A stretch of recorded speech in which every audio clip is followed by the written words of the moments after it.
Have you ever looked at a deadline that's just hours away and wondered, how did I let this happen again? We've all been there. We're all procrastinators at least some of the time. But what is actually going on in our heads when we put things off? Well, today we're going to crack open the mind of a master procrastinator and see what we find. Okay, so this quote from writer Tim Urban, that sounds pretty extreme, right? A 90-page thesis? But it's a real story, and it taps into that all-too-familiar panic of having a huge, super important project and doing literally anything else. This is the feeling we're going to explore today, that massive gap between what we know we should do and what we actually end up doing.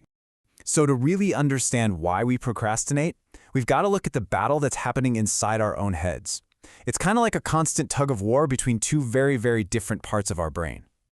On one side, you've got your rational decision maker. This is the adult in the room, right? The part of you that thinks about the future, makes sensible plans, and does what makes sense. But in the procrastinator's brain, there's someone else fighting for the controls, the instant gratification monkey. This monkey is a simple creature. It has zero memory of the past, no concept of the future. Its entire philosophy is what is easy and fun right now. So the rational decision maker says, okay team, time to get to work on that big project.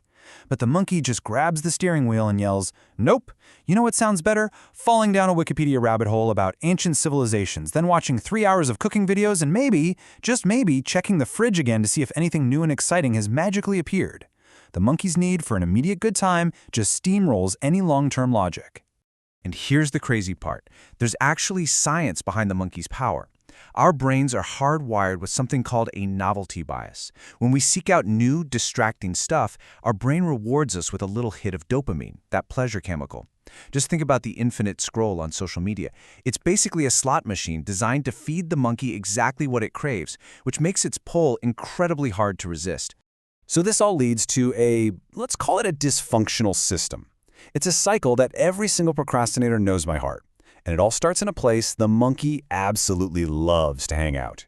Welcome to the dark playground. On the surface, it looks like fun, right? You're watching TV, you're scrolling online, you're doing stuff you enjoy. But it's not real leisure, because in the back of your mind, you know you're supposed to be doing something else. And that's exactly why the fun feels so empty. Yeah, the fun you have in the dark playground is totally unearned. And that means it's always contaminated with all these awful feelings, guilt, dread, anxiety, even a little self-hatred. It's not relaxing. It's not restorative. It's just a stressful, guilty escape from the work you know is piling up. So this is the big question, isn't it? If this monkey is always chasing what's easy and fun, and our rational side keeps getting shoved aside, how do we ever finish, well, anything? Well, it turns out there's a third character in this whole drama, the panic monster. Most of the time, he's just sleeping, but he wakes up when a deadline gets terrifyingly close, or when there's a real risk of public humiliation or some kind of career disaster. And here's the kicker. The panic monster is the only thing the instant gratification monkey is deathly afraid of. And that's how the whole messy system works. You make a perfectly good plan, the monkey immediately hijacks it, and you spend a bunch of time feeling bad in the dark playground.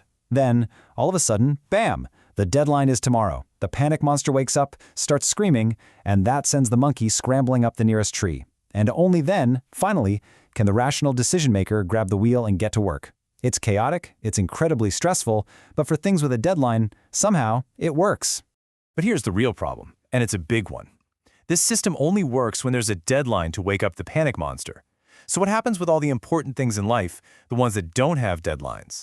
See, there are really two kinds of procrastination. The first kind is the one we know well, the deadline-based one.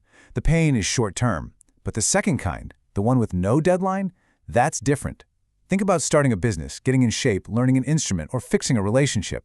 For all of those things, the panic monster just stays asleep. He never shows up.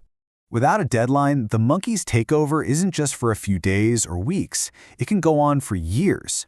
All these huge, life-changing goals just sit there on a shelf forever. The procrastination isn't contained, you know? It just stretches out indefinitely. And this right here is the real danger. It's not about failing to achieve your dreams. It's about never even getting to the starting line. This is the kind of procrastination that leads to this deep, long-term unhappiness and regret because you end up feeling like you're just watching your own life go by.